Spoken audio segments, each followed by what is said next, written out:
This conference will now be recorded.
Just This wait a conference minute will for. now be recorded.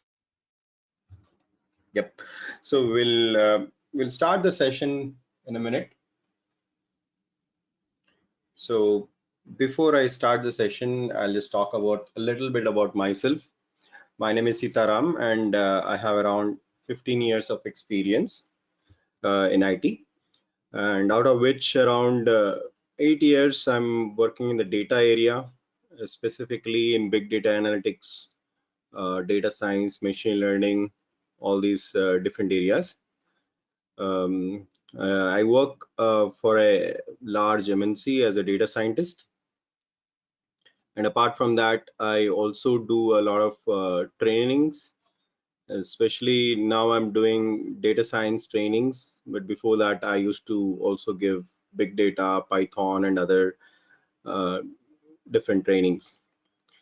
I have a great passion in teaching, and definitely, if you continue this course, you would certainly know those things. And coming to my educational background, I have an MTech from BITS Pilani, and currently I'm pursuing my PhD from IIIT Hyderabad, and I live in Hyderabad. So that's a little bit about me. Definitely, I'll know about you as and when the course progress. But for now, we will continue the demo. My intent to give this demo is to give an end-to-end understanding of how the data science uh, looks like or works in the real world. Uh, you might see a lot of other demos talking about applications or use cases and other things.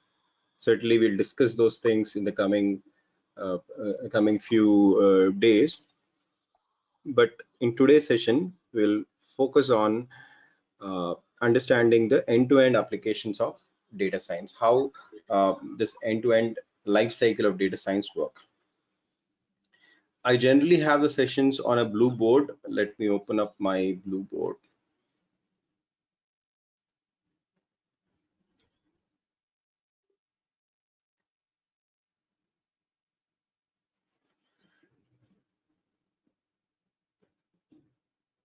So for every batch, I'll maintain a blue board. This blue board is more like a blackboard or a whiteboard we regularly have. So in today's session, we will talk about practical understanding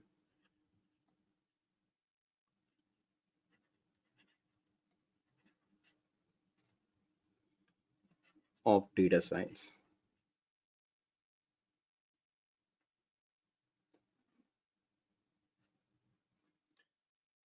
Right? Practical understanding of data science.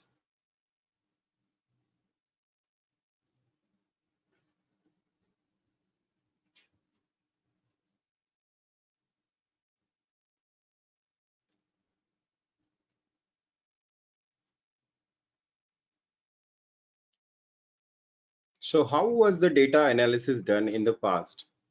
For example, there used to be different systems which want to analyze data, store data, operate on the data. For example, imagine it is a retail company.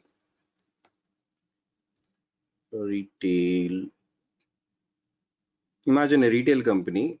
So what is the retail company doing? So it is selling some products. It's giving some services. So there is a website where they could do some product selling and all. So this website could be used by the users or maybe used by the cashier or service agent and so on. So what they will do is they will basically do the transaction like sale of a sugar, oil, wheat, bread, whatever. So depending upon the sale of those products, the transaction get logs into a table. Typically, these tables are called as ODS, operational data stores. ODSs are operational data stores. Generally, these ODSs would be RDBMS databases. RDBMS databases basically have relational structures, and since 1970s, these RDBMS databases are there where most of our regular data, business data, is getting stored in these RDBMS databases. I took the example of a retail company, but it could be a bank or it could be any other company, which is basically doing some transactions, and those transactions are getting stored into ODSs, operational data stores. Now, once the operational data stores have the data, now what we can also do is these operational data stores.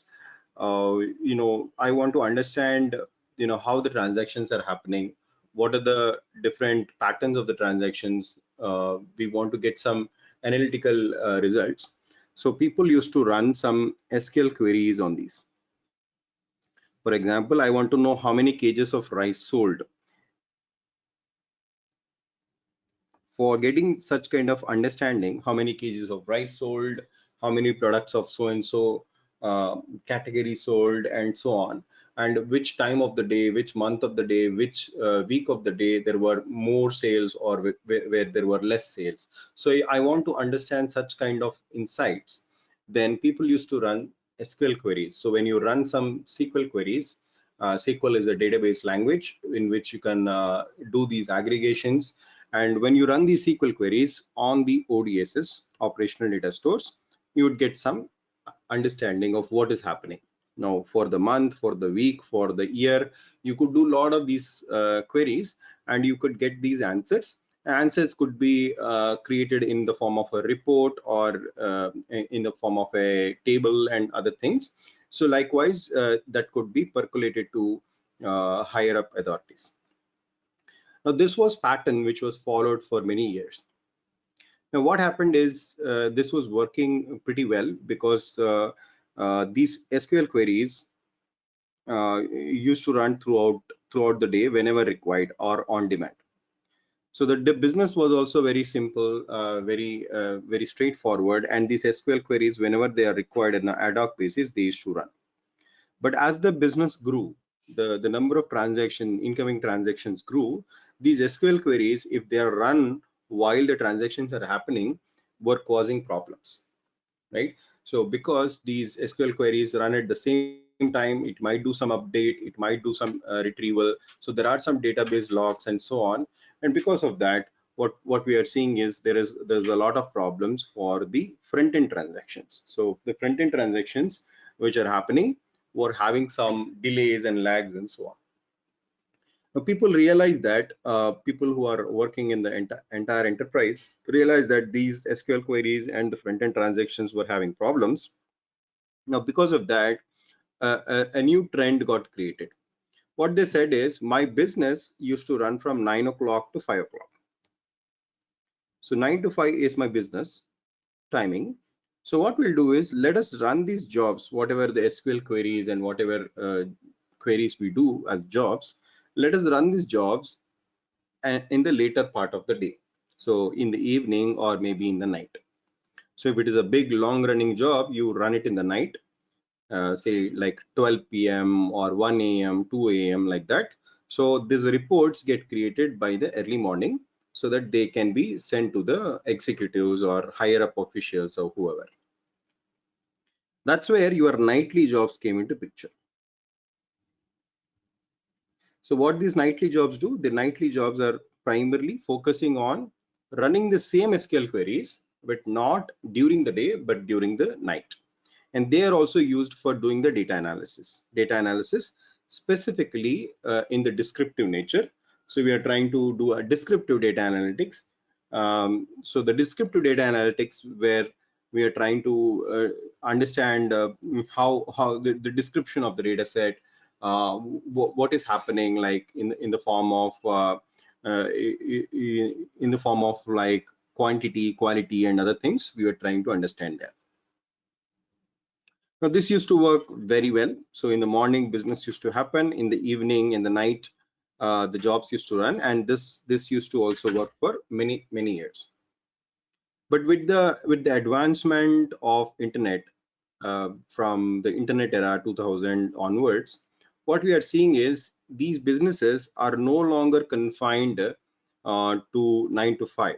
So if it is a normal retail store in the olden days, you just see that the store will be open at 9 o'clock and it will close at say 5 o'clock, 6 o'clock. After that, there are no transactions, right? That was a normal retail store.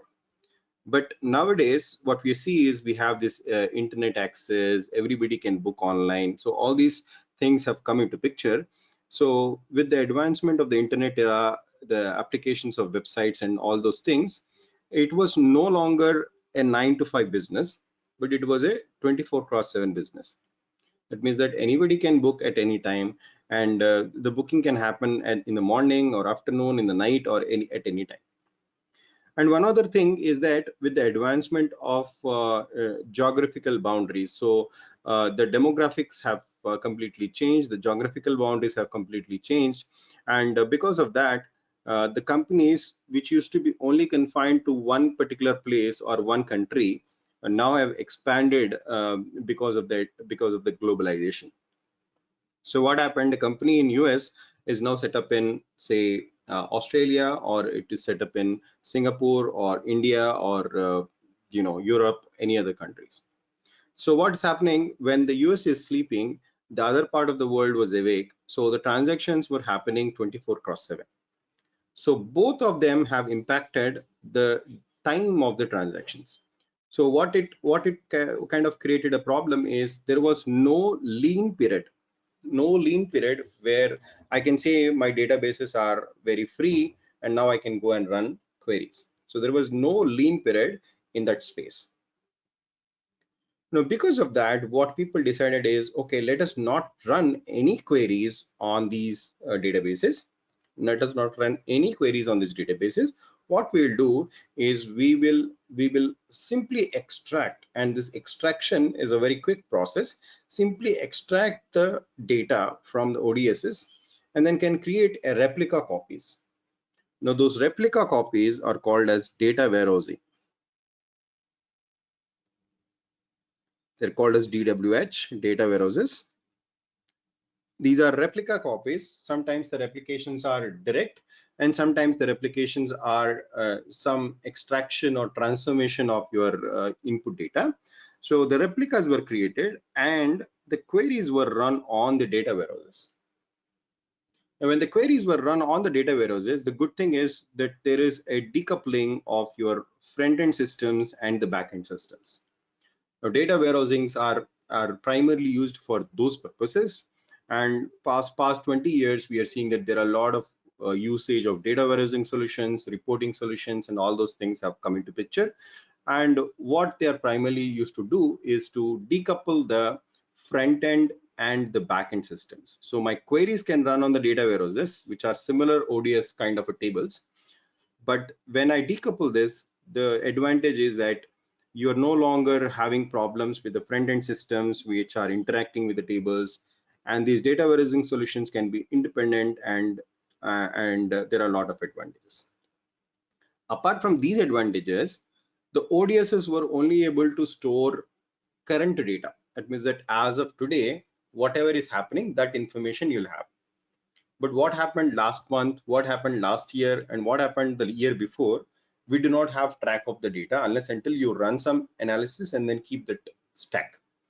But data warehouses are ability to store data for a longer duration of time. So the data warehouses are, you can store for 1 year, you can store for 5 years, you can store for regulatory compliance of 10 years also.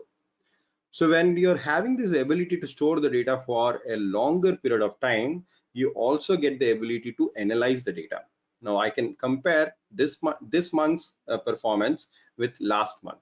What happened in March 2021 when compared to the March 2020 and the year before, March 2019? How are the sales changing in these 3 years? In 2019 you never had corona, and probably you did not have these dip in the sales, but you are seeing that pattern kind of changing in March 2020 and March 2021. So that can be clearly understood when you do this comparative kind of analysis and you try to use these data warehousing solutions which are having the ability to store data for a longer period of times. That is a great advantage. Now this continued for many years, but one disadvantage which data warehousing solutions have, which is kind of taken away, is the ability to work on unstructured data. Now data warehousing solutions, as we know, they are kind of ODS tables only, the relational database storages only, primarily used for storing row column format of data. Like first row is a string, second row is a floating point number, third row is an integer, like that. So my business data, if it is in the regular table kind of a structure, you are very confidently able to store in data warehouses. But when it comes to images, or when it comes to videos, or stream of data, textual information, so nowadays, as we are seeing, that there is a lot of there are plethora of sources which are basically having these different kinds of data formats. And when you have these different kinds of data formats, what happens is you need to create a system to first store the data, and secondly, once you have stored the data, you should have an ability to analyze the data, right? So you have two major practical problems.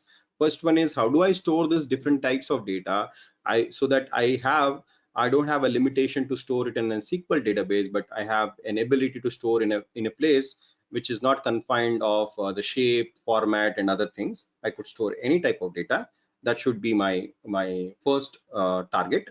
And the second target would be, if I store the data, how do I analyze it? Now I look at thousands of videos. How do I analyze this video data to come up with an understanding that, okay, this whatever activity happening in this video is so and so category, or so and so type, or so and so person, and so on.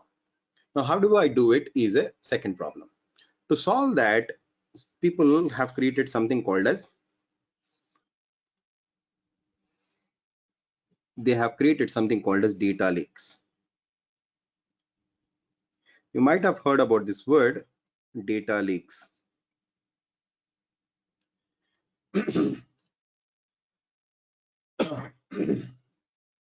So you might have heard about this word called as data lakes.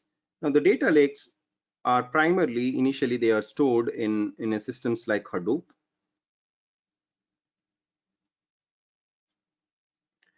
Nowadays they are storing on cloud solutions like AWS or Azure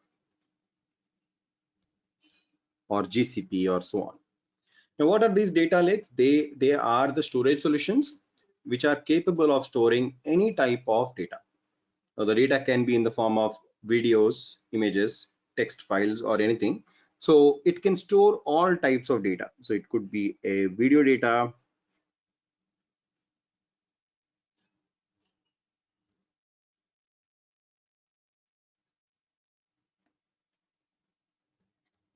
it could be image data,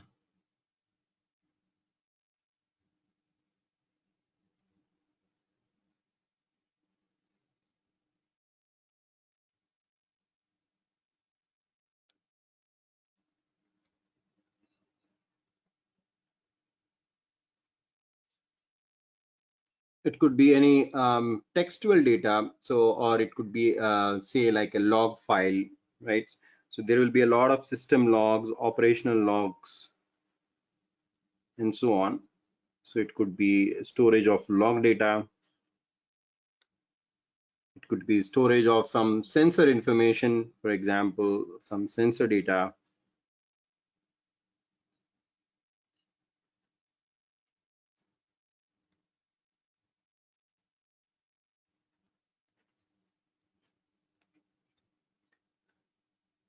And you could also have something like a textual data and so on.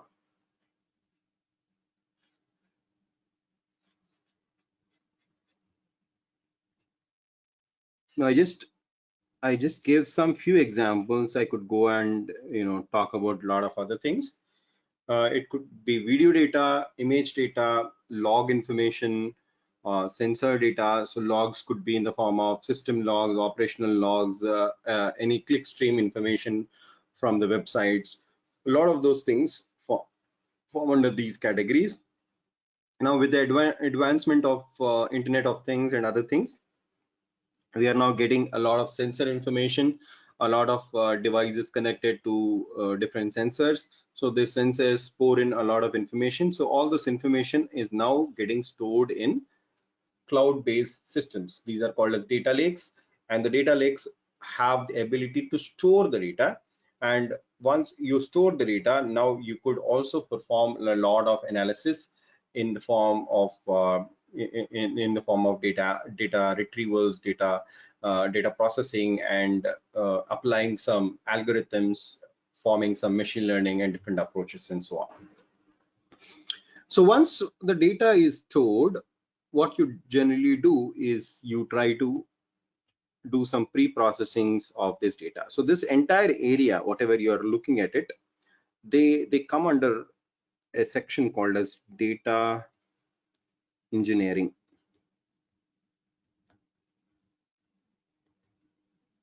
So data engineering, okay, I messed it up, but you understand this is data engineering, which is for storing the data. You see that there are a lot of individual incoming sources are there where you can have a data ingestion to be done. So the data ingestion will be a part of it. You might have to apply the storage services. You might have to have expertise on backend OS systems, whether it is Linux or Unix or or any other kind of backend storage system. And you should also have some understanding of these platforms and frameworks and cloud providers, uh, be Hadoop or AWS or Azure. So you need to have some kind of understanding of doing a data storages, and that's where this entire system would work. The prime purpose of the data engineers would be to maintain the system, maintain the storages. If they are, they could also do some kind of transformations. So those are all the regular work of a data engineer. So once this is done, then what we will do is we will do something called as exploratory data analysis. Exploratory data analysis is the second process.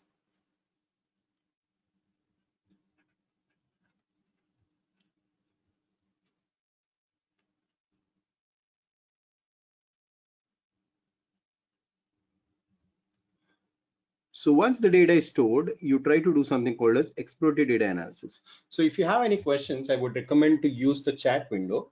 I would be able to look at the chat window, and if you have any questions, I could answer them as and when I'm speaking.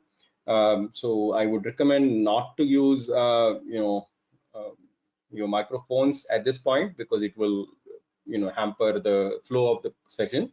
Definitely, please do use the chat window if you have a real good question.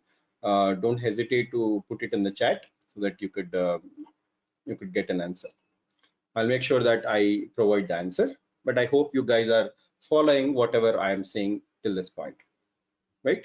So what we understood a little background of what is happening, and currently linking it with what is happening right now, like where these cloud providers are provided, how the data is ingested. Now we are seeing that, okay, once the data is ingested, what is done after that? We will do something called as exploratory data analysis. Now this is the analysis in which we try to transform the data. Now the data could be in a very raw format. If I'm loading some images, if I'm loading some X-ray scans of COVID patients, now it is in a very, very raw format. Now, in those cases, I might have to perform some data pre-processing. When I apply these data pre-processing techniques, you will try to reduce the size of the data without losing the information. You'll try to gather right quality information from your data. So there could be some non-value added data informations available. So all those things we have to remove, and we only have to capture the important information so that you can analyze only on the important information rather than working on the entire data.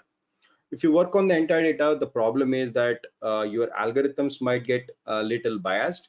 So it might give some wrong results. That is a very dangerous thing.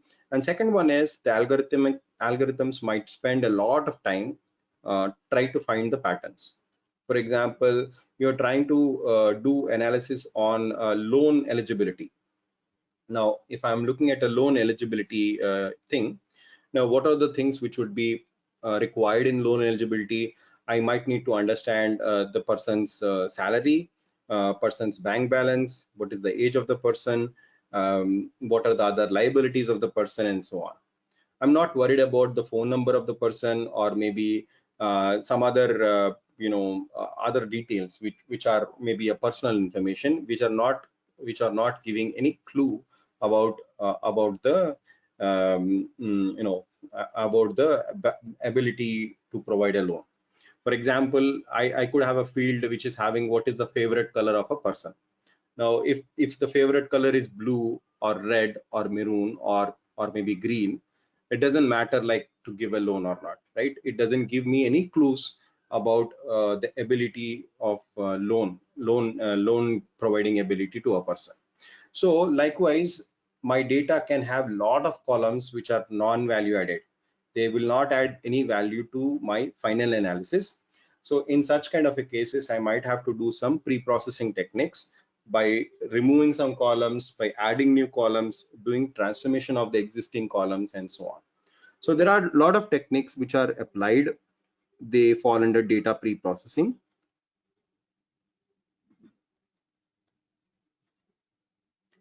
There are data pre-processing techniques. There are techniques which are called as encoding, which converts categorical to numerical. The techniques which are called as scaling. missing value imputation. So missing value treatment is also very important because my machine learning models require data, full data. It would require full data. If there are any missing values, they will not work properly. So you have to do missing value treatment. It's called as missing value imputation. Similarly, you might have to do some techniques like normalization.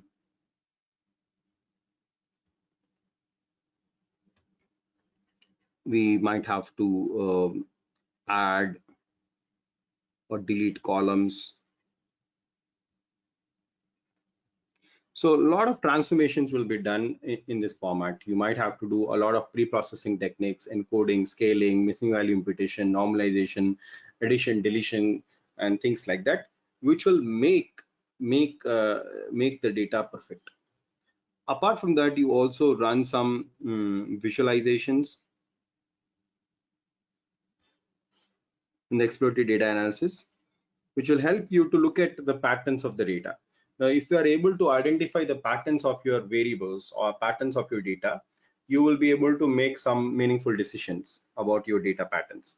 Now, if you see that, okay, this value and this value are linked together, or there is a correlation between these two parameters, they behave similarly, or they do not behave similarly, there are some kind of linkage between the data parameters. So if you know all those things, what we can do is we can take some meaningful decisions while using those variables. So these are a lot of techniques which are used, and it is expected that uh, most of your data scientist work, people say around 60%, but I would say like 60 to 70% is where it is spent here.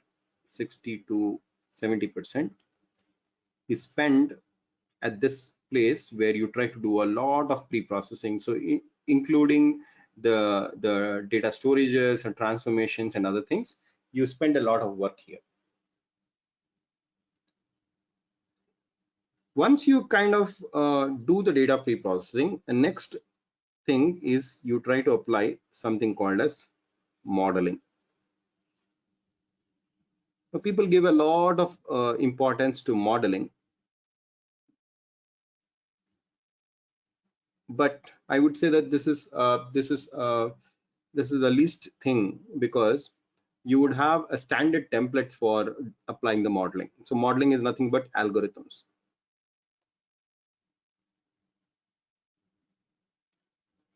So your algorithms, there are different types of algorithms which are used in the space of data science. Again, we will understand what is data science, AI, ML, and all those things. Different terms are there, but they are all interlinked. We will see like how they are interlinked. But here, what we are trying to do is generalize the word, and I'm saying algorithms. Now, what are these algorithms? The algorithms are the ones which try to identify the patterns of my data. Now, I have some input data, I have some output data. Based on this input and output, I want to identify patterns.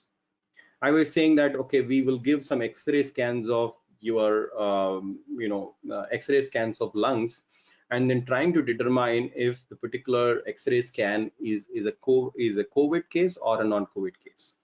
There are different scores which determine like how is the complexity of a particular X-ray scan, like a chest scan and so on.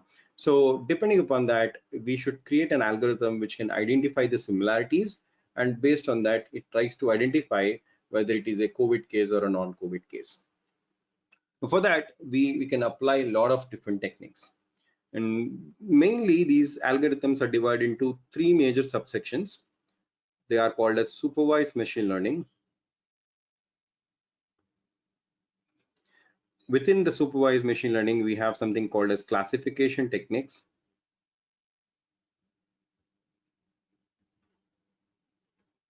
And then we have something called as regression techniques.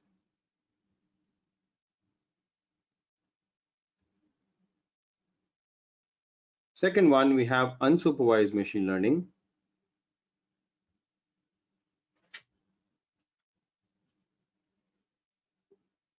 Within unsupervised machine learning, we have clustering.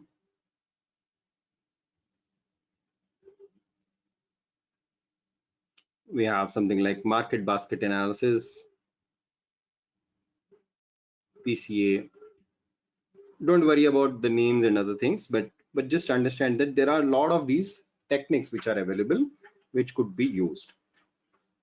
The next one is called as reinforcement learning.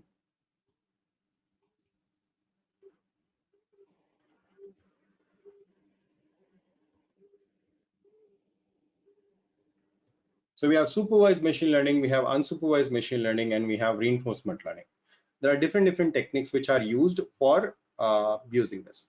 Supervised machine learning uh, can be further divided into classification and regression. Similarly, unsupervised machine learning can be further divided into clustering, market basket analysis, your principal component analysis. And within the clustering, again, there are subsections. Within the classification, we have different types of algorithms. And within the regression, we have another different types of algorithms. So what we are seeing here is, depending upon the type of data, depending upon the analysis which we want to do, we will apply a plethora of algorithms in which you have a lot of these algorithms used, and we would see like which algorithm to use at what time, uh, for what type of data, what type of algorithm has to be applied. All those things we would discuss in great detail. But for now, just understand that this modeling is a process in which we get a pure transform data, and for the transform data I'm trying to understand the patterns of the data and then trying to create a relation between my input and output. Now once I create a relation between input and output, that relation can be extracted in form of something called as a model. Now I get a model, and that model can be applied to new data to predict something which has not yet happened. For example, I have 1 year worth of data for loan processing. So people have applied loans for the past 3 years, and the bankers have analyzed the status of the persons, and then based on that, they have approved or rejected the loans. Now that was a manual, tedious process. Now the bank has decided to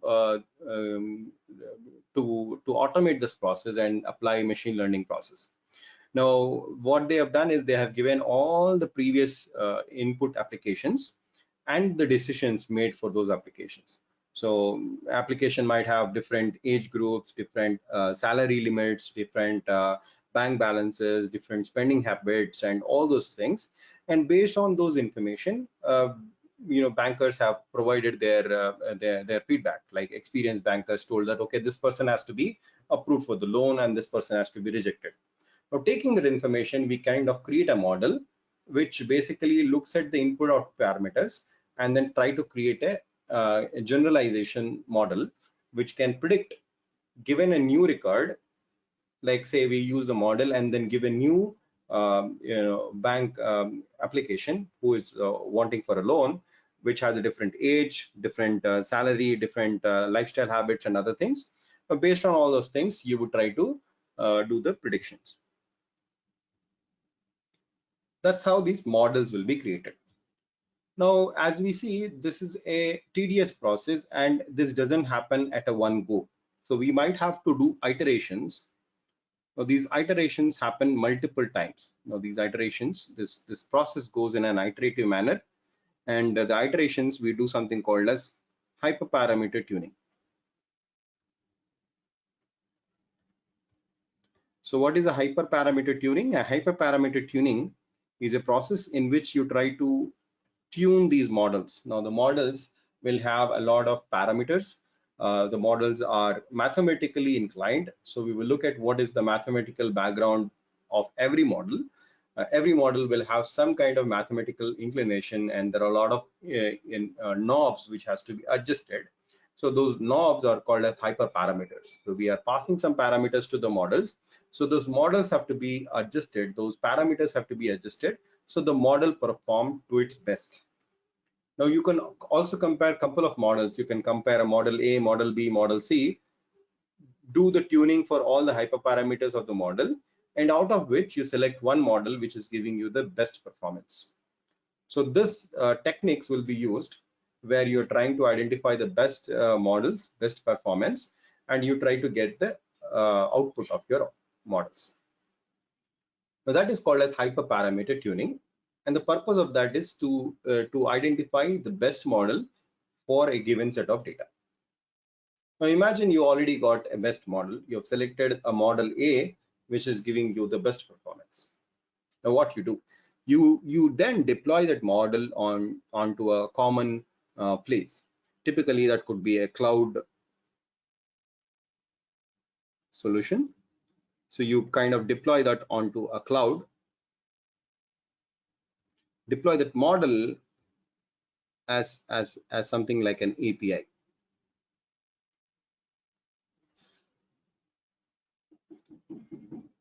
So what you do, the model which is extracted, that you deploy using some kind of services. For example, Flask. You might use Flask, you might use Docker or something else.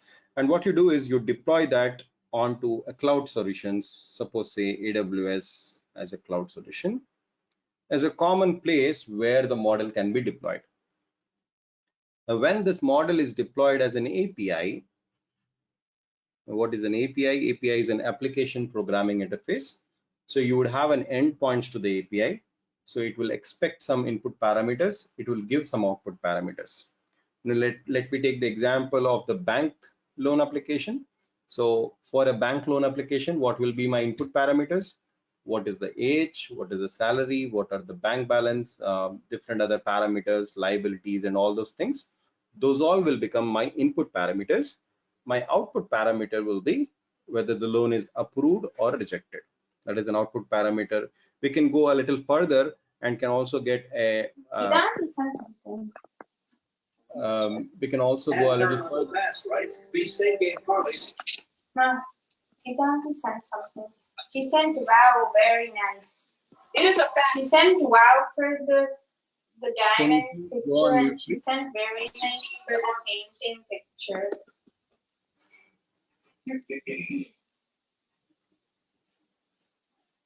Request everybody to go on. Veera?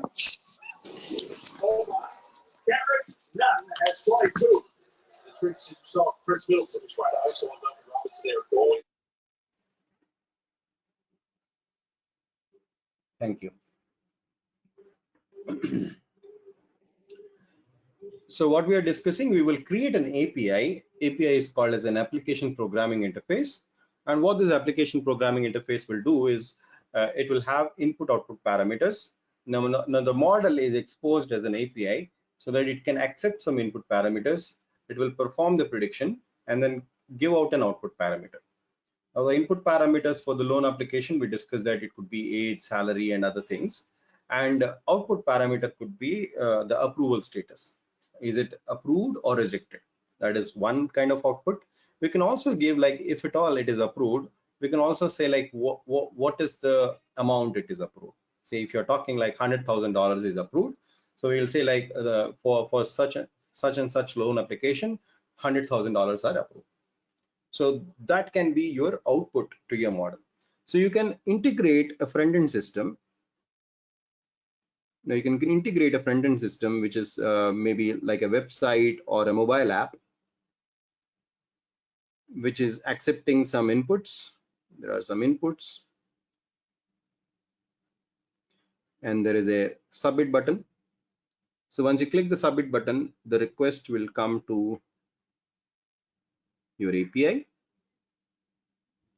and it will come up with the input parameters. Imagine this is a website which is developed in, say, Angular or React or any other front-end service, Java or something like that. Okay, so this is a front-end website which is created with some kind of a front-end technology, which is invoking this API and passing all the parameters. So it is collecting the parameters from the website. Now this could be a website or a mobile application, anything, which will call this model, pass all the parameters, and the model will internally do the predictions, and then it will send that parameters to the output.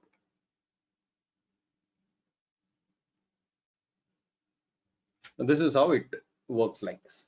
So you have, input output, you kind of pass your parameters, and then you will try to get a output. Now this kind of thing is called as real-time inference.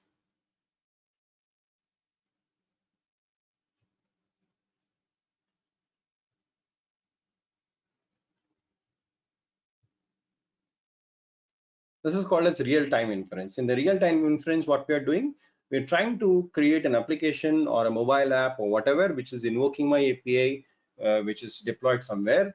It has some input parameters, it will give some output parameters. So entire thing is happening in a real-time world. So far, so good.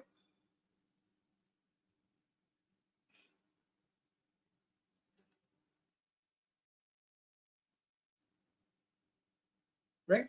So we will discuss about the general questions you might have. I'll spend a few minutes to discuss about any general questions. But if any questions related to this, whatever we are learning so far, I hope you are understanding this. I'm going a little slow only. So if you have any questions, feel free to ask on the chat window. We will definitely discuss other things. Okay, so I hope you understood about what is a real-time inference. Real-time inference is like in the real time, I am kind of invoking my model, which would respond with an output, and it will do the predictions and it will respond with the output, whatever that is. Now we can also do this in a batch mode. It's called as a batch inference. Now imagine you're running this batch program on another cloud provider. Now it's called as a batch inference. Hello, Sitaram Garu. Yeah. Sorry to disturb you. Just give me a minute to talk. Yeah, madam. Hello, everyone. This is Lakshmi from Career IT. Important info from our end. The regular sessions will be starting from tomorrow only for USA people. It falls on Sunday evening. So I'll be sharing all the details through mail. So if anyone connects newly to the demo without getting registered, please leave your details, mail ID and contact number so that I can share you the details. Thank you.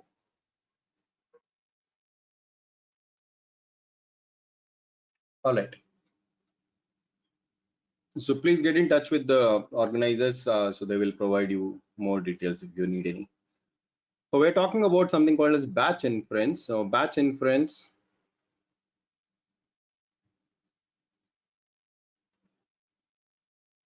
is something similar to real-time inference. You could also have a link between this. But the batch inference, what we'll have is we'll have the same kind of API. So you would have an API, which is your model. And then the thing is that you will have input-output files. Instead of having one record sent to the API, you are sending a bunch of input records and it will create a bunch of output records. Now this is an input file. So imagine the bank clerk has created 100 applications as a file. So 100 applications who are requiring loan, all those information is kept in a file, and that file is sent to the model at once. When we are sending that 100 applications at once, the model will iterate through all these individual applications and then create a output file with the results. So the output file will basically will create 100 different outputs. We're trying to create different outputs for the model. And what we are doing here is these different applications will be having different outputs. For example, the 100 applications who are opted, few might be approved, few might be rejected. So all this information will be in the form of output. But this will be scheduled. So this is a scheduled thing. So you might use some tools like Jenkins and other automation tools where you can run these jobs at a different time.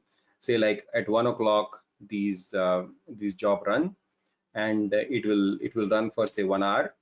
And at 2 o'clock, there will be another job run, which will look at these output file take all the people information who got the loan approved, and then can shoot out an email, right? There is another application which will run, which will look at these output files and shoot out an email to people.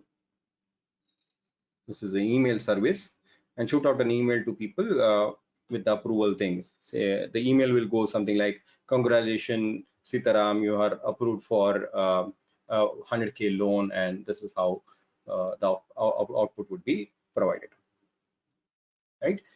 So what we are seeing here is this is happening in a batch mode. A batch mode is where you are trying to take the entire processing is happening in the batch mode, where you can feed a bunch of input records.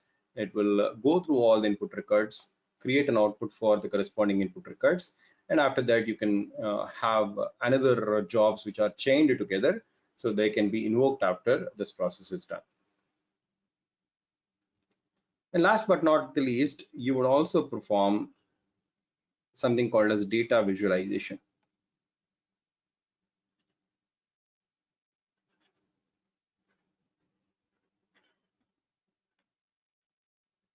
Now, data visualization is also embedded in the entire data science process, that we might need to understand the input patterns, we might need to understand how the variables are related, and also we need to analyze how is your output, how is the output performed, what is your output trying to portray, and other things. Now imagine your model gives you a bunch of Excel sheets, you will never be able to know what is it telling. You need to really draw some patterns, try to identify some graphs, and find out the trajectory in which the data is projected. So all those things have to be created, and for that we generally use data visualizations. There are some proprietary tools like Tableau, Power BI, and so on, but we could also do visualizations using Matplotlib, Seaborn, and so on. So what are these visualization tools? This will help us to understand the data. So what is the data talking? What is it presenting? Instead of we give results in the form of an Excel sheet or represent the data in the form of some kind of data records, we can visualize the data. We try to understand what is the data trying to speak, and based on that you could plot these graphs, charts, and relations, and using that you will try to create these end-to-end graphs. So overall what we are seeing is how the data is ingested, how it is stored. This entire section is data engineering. This second section we call enter in data science. Now within this data science area, we also have something called as ML engineering, where you will try to create a integration by creating models, integrating with other applications, running batch jobs, and other things. These are all also important.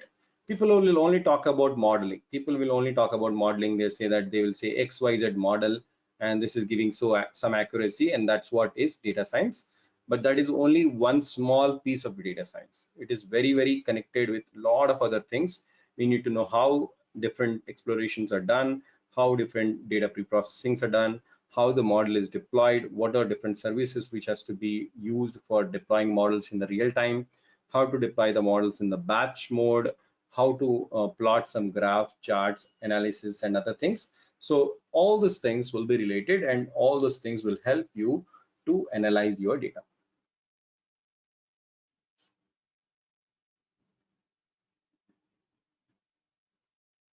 Right?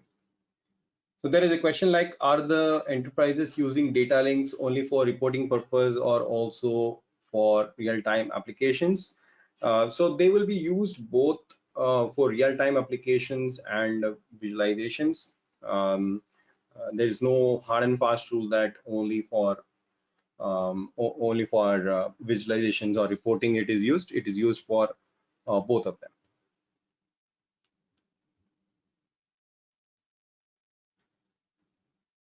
Any questions? Any questions on what we discussed so far? Yeah, hi, good morning. This is Chandra. See, out of this entire process, exactly where we fit and what is our work. That's one thing. And second thing is, what are the prerequisites? Say, for example, if I am from non-IT or say, it's not like a non-IT. See, I'm basically from QA, okay, called testing side. Okay, so I'll be using more of Excel sheet and Word and front end of the applications. Hmm. Okay, so what is the prerequisites? And out of this entire process, like data, you're telling that exploratory data analysis, modeling algorithms, and Docker, Flask, AWS, or W or BA. Out of all these tools are entire process, where we fits exactly, and what we do. What is our Yeah, regular so job? got it. So there are two questions. First is like, uh, where does somebody fit? Like whoever is with different experience, where does somebody fit is a bigger question. And many people do ask that, I am from mainframe background, I am from a QA background, I am a database administrator, I am a front-end developer. Now, where do I penetrate, or which area I need to concentrate? Now, the prime area to concentrate or to reach is this central piece of data science, which is much more intense. But there are entry points. For example, if somebody who is having a backend of data and worked on database administration, SQL, Oracle related things, for them the penetration into the data engineering area will be easy. He might become a data engineer for data ingestion, data transformation, and all those things, storages, and the other things which would require some backend Linux understanding, storage of data in different forms, all those things. So this area would be a first entry point for such kind of a person. For somebody who is like a front-end engineer, or maybe a QA person who is doing functional testing, application testing, or even automation testing. So for such kind of a person, entry to this point, like creating of APIs, creating of these DevOps related stuff, like Dockers, deploying those applications, and integrating with front-end services, and using here there is a lot of testing involved, coordinating with front-end services. So they understand the language. So for somebody who is like, as a front-end developer or QA person who is doing functional testing on all those things, the entry point will be here, this side. The job roles are called as ML engineer role. ML engineer is a job role which need to be focused upon. So there are different entry points. So for example, somebody who is into the BI reporting and all those things, for them, the visualization tool, and then to the modeling, and then to the exploratory data analysis. This is the path to come in. For somebody who is back-end jobs, running in mainframes or similar kind of things, again, they could enter into the ML engineer role, especially using the batch jobs, batch inferences, and so on, and slowly penetrating into the machine learning space. Someone who already have a full-fledged developing background, who already have a good experience in one or the other languages, can directly work into the data science. They can focus on junior data scientist or a senior data scientist role, and then they can get into the modeling part directly and can focus on this. So depending upon your previous experience, because if your thought is to penetrate, there are different doors which are used for penetration, and we need to exactly go through the actual door so that you get to the area pretty easily, pretty comfortably. The first thought is to get a job or get an entry into one of these areas. So entry in specific areas, is differing from person to person. So what people also do is they also reach out to me for mentoring. So once they do the course or do something, they'll come out to me for mentoring. Personally, they'll contact me to get some suggestions, like if they are from QA background, if they are from mainframe background, if they are from so and so background, how to mold their experience, how to project their experience to get to this entry point. So that is a one-on-one discussion, I would say, because everybody has some expertise. So we have to leverage that expertise to get into this area. That is my thought process. But overall, whatever you are seeing, that is how the entry points will be. And the second one is what is the prerequisite, correct? Yeah. So for a prerequisite, I would expect that someone should have a basic understanding of one language. Now, the language need not to be Python. Of course, we would use Python in this entire course, but it need not to be Python. But if you have any understanding in any other language like Java, C, C++, C Sharp, or any other language, it is good enough, because I would not be talking on what is a function, what is a variable, how is a class defined. So all those things were very, very preliminary in the nature. So we would not be spending our time on that. And it is not very difficult for somebody who is already having a basic experience, so they can pick up easily. And what I'm expecting is people already know that. If you have some difficulties in that, I would recommend to parallelly do some Python course. So even Career IT would provide some parallel Python course. So, you know, if you can do that programming, it will be very, very easy to understand these things, right? So that is a So you will be covering. So you will be covering Docker and BA Docker. W and all. Yeah. So Docker, Sorry? we will be talking in a data science parlance. So I'll not be doing a full course on Docker, but if at all I want to deploy machines, if I want to deploy models, how do I deploy the models using Docker? Those things we will discuss. So basic knowledge should be like any programming knowledge or Python. So that goes good to start data science, right? That is what Correct. it is. Okay. Yeah. Thanks.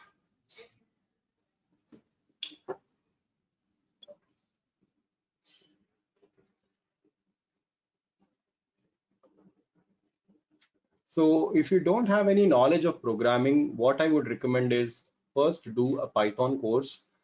Definitely. So it would be really wrong at my part to say that, okay, anybody can learn. Definitely anybody can learn. It depends upon how much, what is your learning curve. So depending upon your learning curve, you would be able to learn. But what I would recommend is if you have a basic foundation on programming, that will certainly help in speeding up your process. That is one thing. And in our course, we will be discussing about Python. We will be discussing about Python for data science. We have a full section about what are the different Python tools, how to write coding in Python and other things related to data science.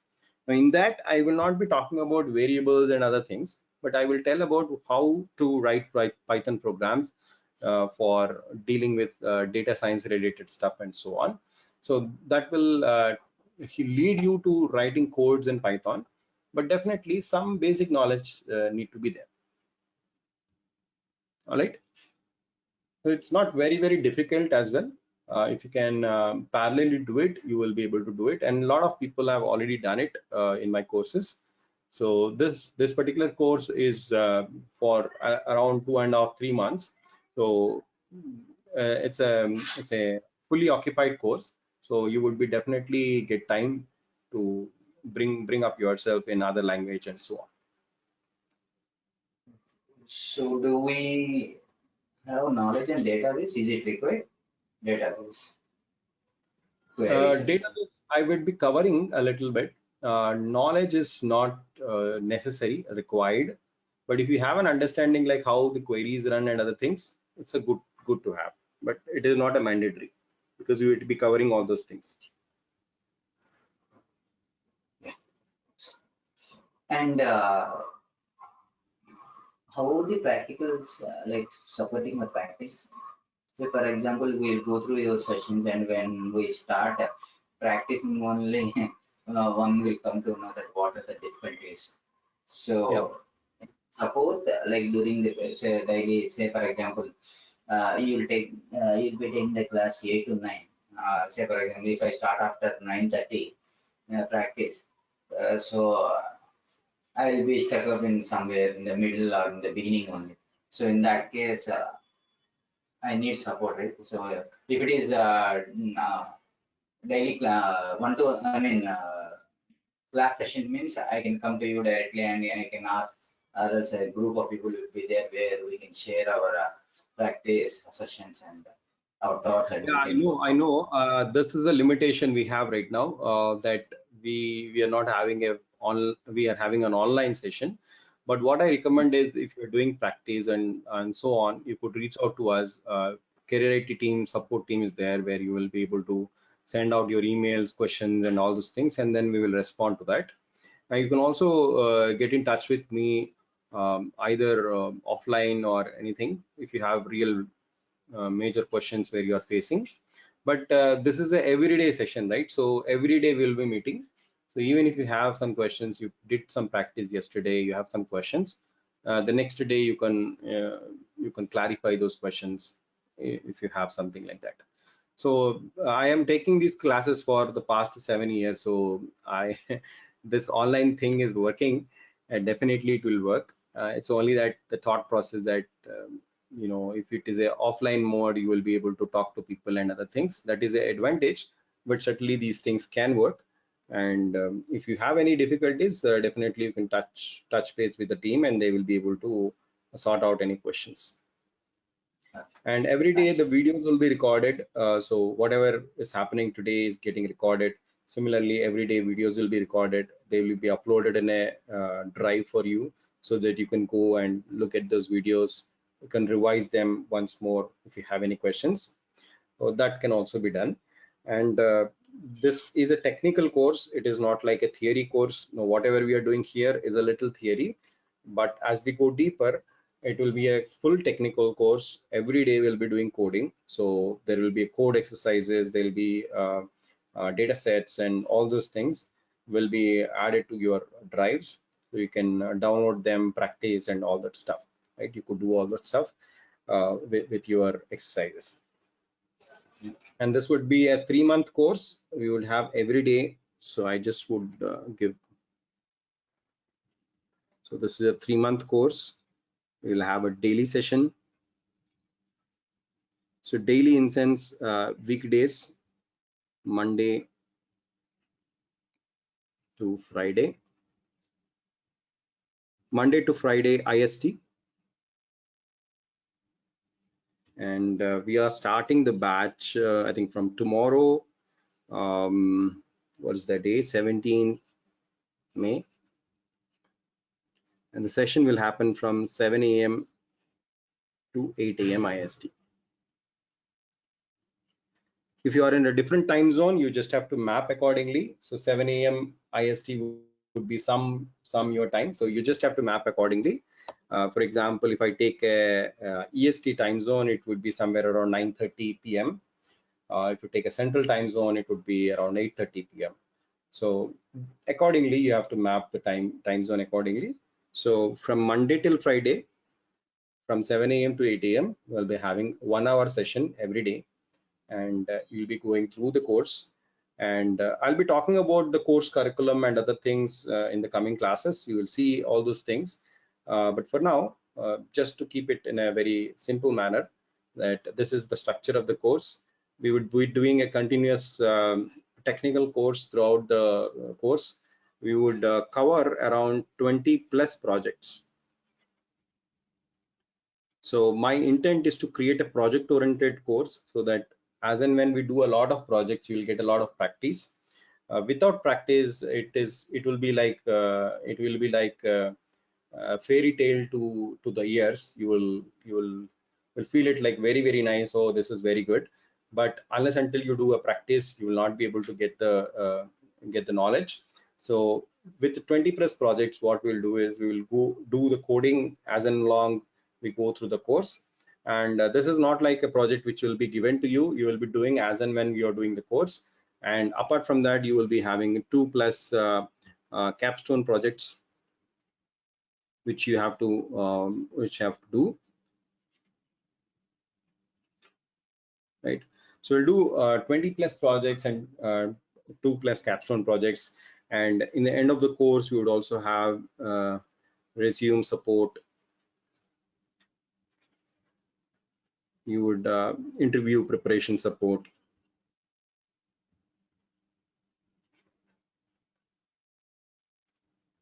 Right?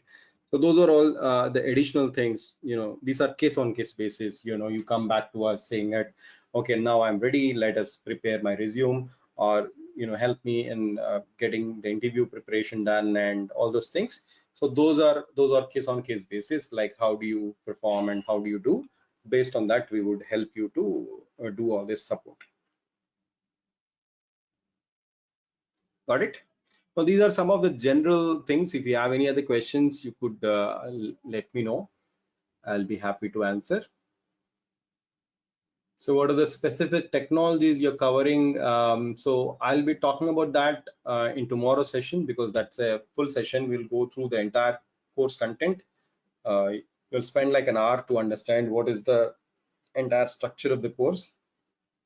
So nevertheless, I would recommend you guys to attend the classes, attend few classes, so that you understand how the things work, what is covered, because I could continue for 2-3 hours, but it would bore you people. So what we will do is we'll divide this into multiple sessions. I would recommend everybody to attend the sessions. Nevertheless, you would join or not, doesn't matter, but attend it so that you get an understanding of how these how different things are working, what are the different areas to concentrate, and how is the structure of the course, and what different technologies will be used, and all those things we will understand in great detail.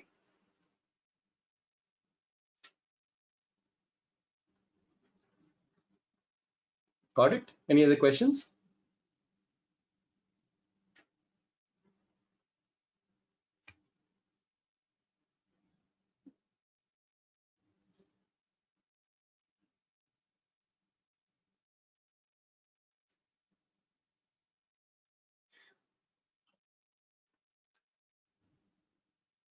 Okay, I hope you got a good understanding of how this entire structure. Hi, Yeah, Sitaram. There are questions in chat. Can you answer those?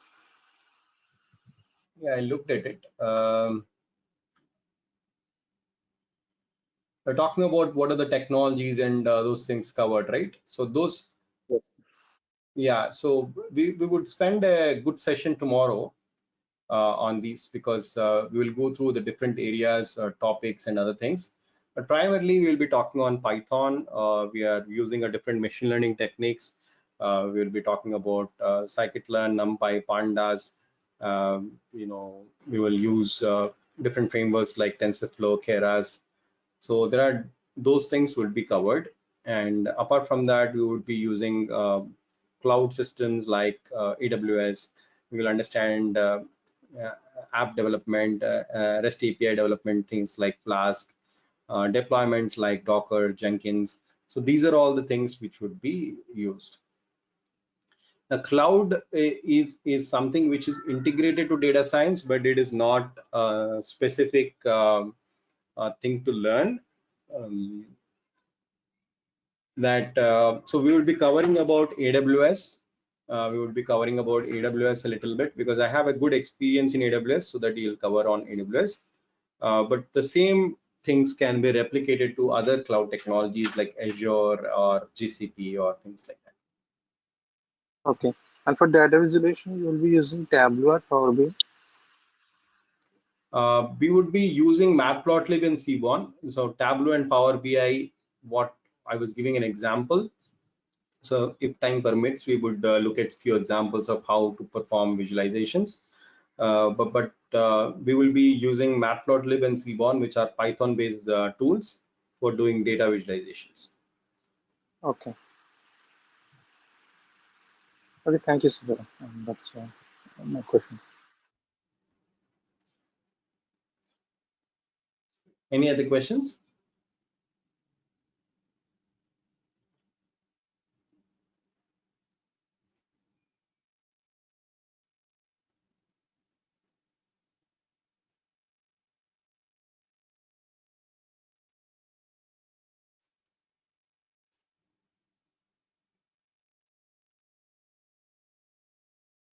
All right, so I hope you got a good understanding of what we were discussing. What I would recommend is please do attend few more sessions so that you get a understanding of how this data science works. Tomorrow we'll discuss about the structure of the course, what are the different tools and technologies used, and how they are integrated in this entire end-to-end framework. So we'll discuss about that in tomorrow's session. And then going forward, I'll also talk about different application areas, different use cases. So we will see like how this entire applications are involved. Those all things will be covered in the coming sessions. Till then, take care, have a nice day, take good care of your health, and be very safe. Bye bye. Thank you. Thank you.